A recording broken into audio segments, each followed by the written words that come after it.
Hi everyone, it's Adam from Manchester Collective, and I'm going to say a few words about Company by Philip Glass, which appears on our new record, The Centre is Everywhere.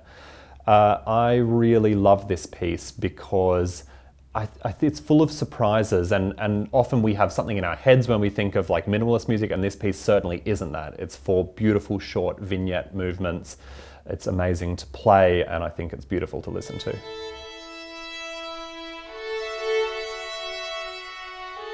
So Philip Glass, who wrote Company, is a living American composer who has become really known for this style of music that we call minimalism or American minimalism. And the way that music works is that we have these tiny musical cells like Lego bricks, and then you have these big musical structures that are built out of the kind of repetition and stacking and morphing and changing of those little cells.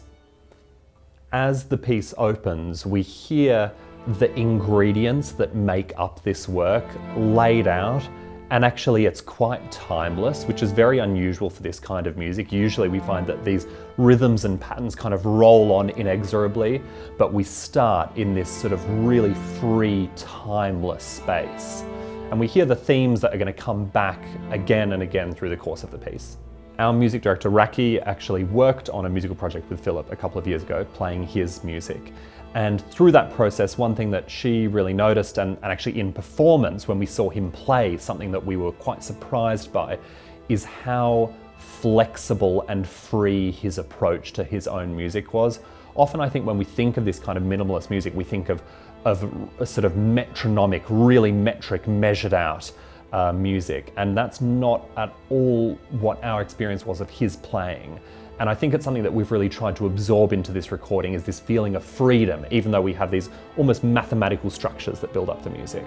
This first movement is really an introduction to the piece. It is very, very introverted, very quiet and kind of inward looking.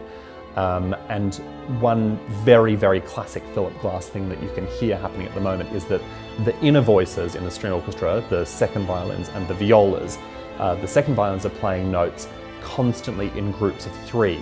And the violas are playing notes constantly in groups of 2. And the 3s and the 2s that are set against each other, they don't quite fit. And that tension is something that kind of keeps the music running and pulsing. In the second movement of the piece, we hear some loud sounds and loud music for the first time. We hear some really big contrasts in dynamic for the first time. Loud music contrasted with very, very quiet music.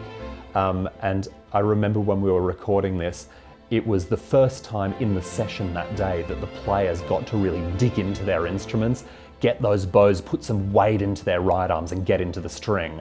And after playing a lot of very, very sensitive light music, there's actually a real sense of relief and release that comes from just getting to play loud for the first time. So I think you kind of need that as the listener as well after we've had 3 minutes of such introverted material. The third movement, for me, I guess recalls some of the material that we hear at the beginning. It's most similar to that introductory material, but the fourth movement is actually my favorite movement of the piece.